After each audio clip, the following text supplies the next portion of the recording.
Hər vaxtınız xeyir. Bu musiqi sədaları məni çox uzaq bir vaxtlara apardı. Gördüyünüz kimi bu şpanka vişnəsini əvvəllər 5 kilo, 3 kilo alardılar və yekə-yekə ləyənlərdə bişirərdilər saatlarla. Köpüyü yığılardı, uşaqlar da barmaqlarını batırardılar və yeyərdilər o köpüyü.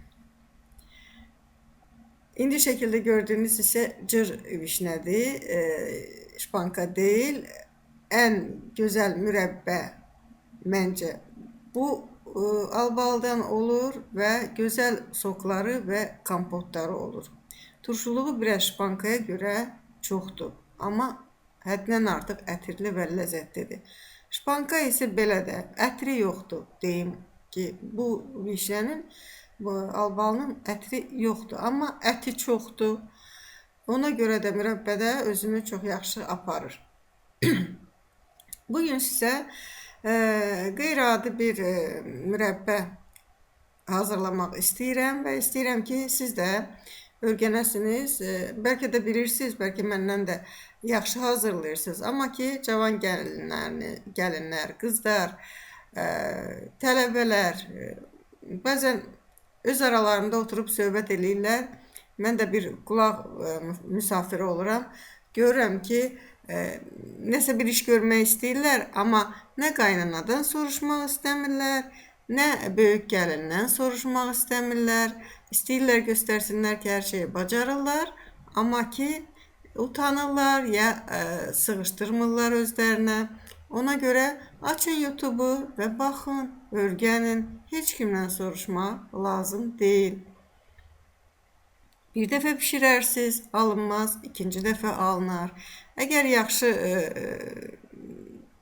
necə deyirlər, diqqətlə baxsanız və çəkib videonu qoyan adam doğrudan da ürəklə, təmiz qəlblə bunu sizə öyrədir, başa salırsa, həmin adamla təması itirməyin. Xoşunuza gələn resept isə başqa videolarına da baxın. Yəni ki, tanıdığınız, bildiyiniz bir videonu istifadə eləyin. Baxın, indi mən 1 kilo təmizlənmiş vişnəni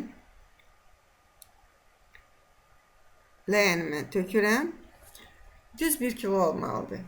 Yəni vişnəmizi qabaqcadan yuduq, tumunu çıxartdıq. Mən orada bir tumu necə çıxartmaq lazımdır, onları sizə danışmadım.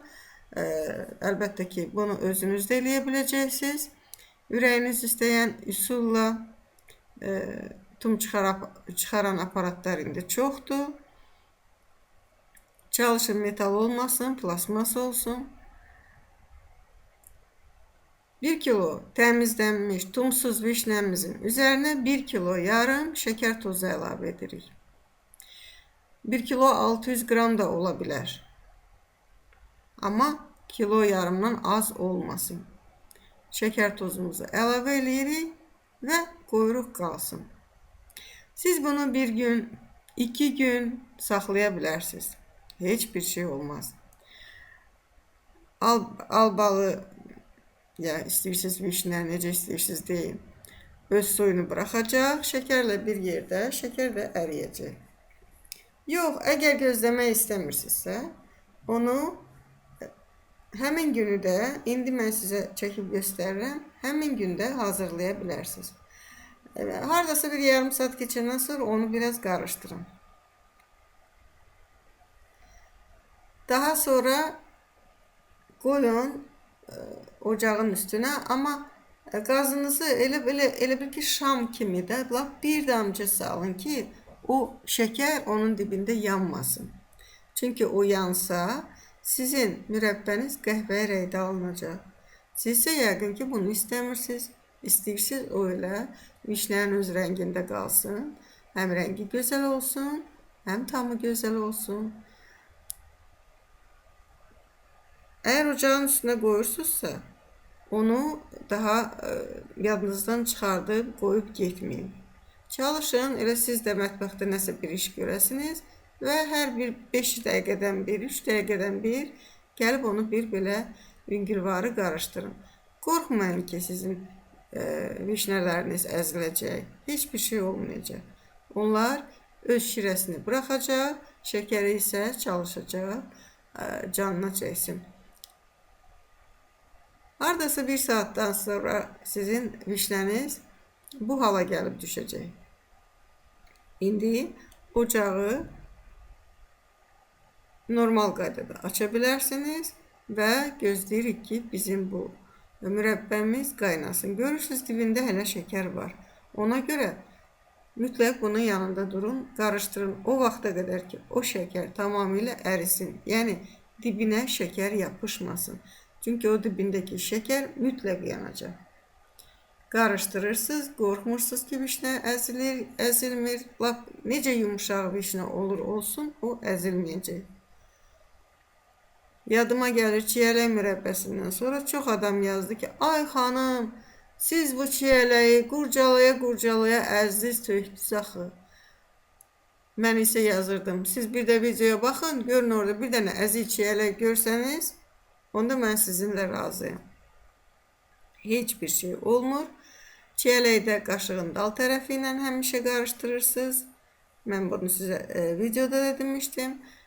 Albalıda isə taxta qaşıq olmalıdır. Çünki albalının turşuluğu çoxdur və metalla müdaxilə etməsi o qədər də məsləhətli deyil. Baxın, gördüyünüz kimi qəndimiz, şəkərimiz tamamilə əridi. İndi gözləyirik bizim bu mürəbbə qaynara düşsün. Hələ ki qaynamayıb. Və ocağa qoyduğumuz vaxt hesablanmır. Ta ki o qaynayana qədər. Harda bir 8-10 dəqiqə keçəndən sonra bu qaynayacaq. Qaynayır və görürsünüz, belə qaynadısa sizin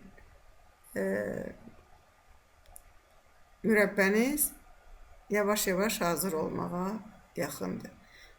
O köpük tamamilə qabın üzünü bağlayandan deməli ortadan başlayır qaynamağa.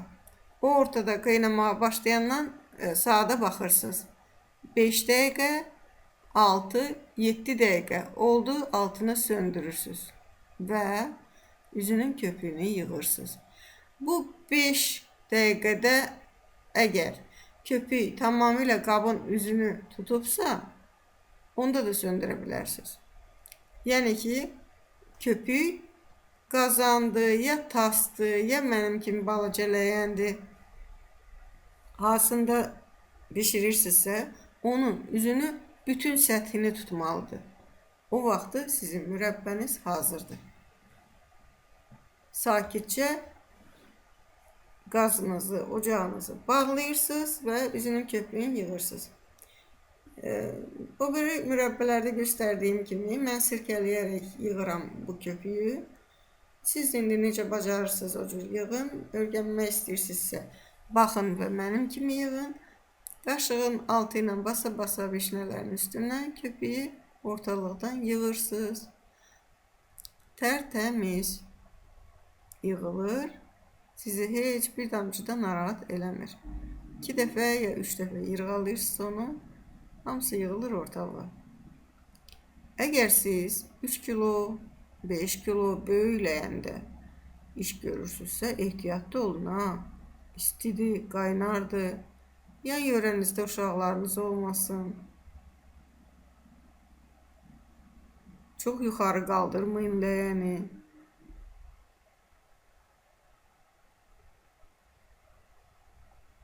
Gördüyünüz kimi demək olar ki, daha köpük qalmayıb və qabda da elə heç 2 qaşığa yaxın köpük yığılmayıb düzün. Həm vişnəmiz azdır, 1 kilodur, həm də ki təmiz olduğuna görə o qədər də köpük vermir. Baxın, mən indi bərnilərimi əlbəttə əvvəlcədən sterilizə olunmuş bərniləri mürəbbəmlə doldurdum. Biraz acıq artıq qaldı. Onu da qoyuram mürəbbə qabımıza. Birazdan çay içəcəyik. Deyirsiniz ay xanım, sən mürəbbəni bişirdin, amma heç yoxlamadın. Bu hazırdır, hazırdır. Bilirsiniz, mən onu yoxlasaydım da, yoxlamasaydım da o göstərəcəkdi ki, mən hazıram. Nədən? Çünki şirəsi çoxdur. Şirə çox olduğuna görə o su kimi axmayacaqdı və siz başa düşə bilməzsiniz, o hazırdır ya yox. Burada söhbət ancaq vaxtdan gedir. Vaxt 5 dəqiqədən 7 dəqiqəyə qədər olmalıdır. Bax görün, mən mürəbbənin mətini dırnağımın üstünə tökdüm. O düymə kimi qalıb. Nə sola gedir, nə sağa gedir, nə aşağı, nə yuxarı. Elə bil ki, baldır. Lakin dəninin tamına götürüb baxsanız, dəni tumturuşdur. Hələ heç şirəni canına çəkməyib. Çəkib, amma çox az çəkib. İndi isə bərnələrimizi şirəsini silirəm və qapağını bağlayacağım. Bərdələr istidir.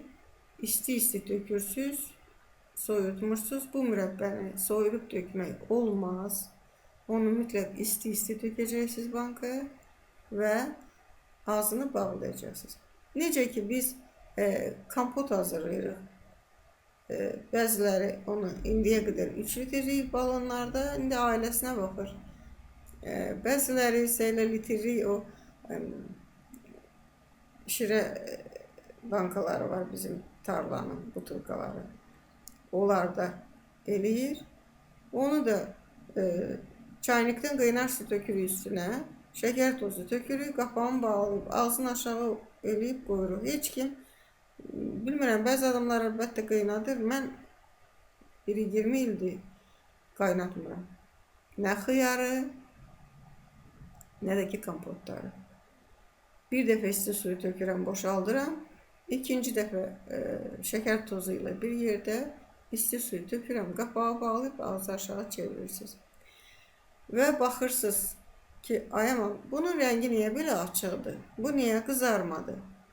Əlbəttə ki, əgər bankanızı ya balonunuzu tamamilə vişnə ilə doldurmamışsınızsa. Məsələn, 1 litrlik qabın içinə mən hardasa 40 dənə vişnə qoyuram, 35-40 dənə, artıq qoymuram. Və suyu töküb, şəkəri töküb, ağzı aşağı çörəndə heç şəkər ərinməmişdən nə də vişnənin rəngi çıxır, heç bir şey. Amma bir həftə keçəndən sonra görürsünüz, aha, kompot hazırdır. Həm rəngi yerindədir, həm də ki, açıb içsəz, elə bil ki, elə bu bişirib tökdüyünüz kompotdur. Baxın, mürəbbəmiz hazır oldu. Rəngini görürsünüz. İsti olduğu üçün hələ dənələr yuxarıdadır. Mən sizə göstərmək üçün bunu indi belə elədim. Yenə də ağız aşağı çörüb qoyacağım qalsın. Xoşunuz gəldisə bu mürəbbədən siz də pişirin. Çox faydalıdır. Bütün vitaminləri, mineralları içindədir. Həm də ki, nə qazınızı, nə işığınızı çox işlətmədiniz. Sizə burada da bir azacıq qənaət oldu. Pişirin, hazırlayın. Mütləq üstünə tarixini yazın, adını yazın və qoyun sərin bir yerə. Yəni üstünə gün düşməsin. Balalarınız ağız dadı ilə yesin və analarına, xalalarına, nənələrinə çox sağ ol desin. Xoşunuz gəldisə yenə gəlin. Yeni reseptlərlə sizinlə görüşmək istəyərəm. Hələlik isə sağ olun. Xudahafiz.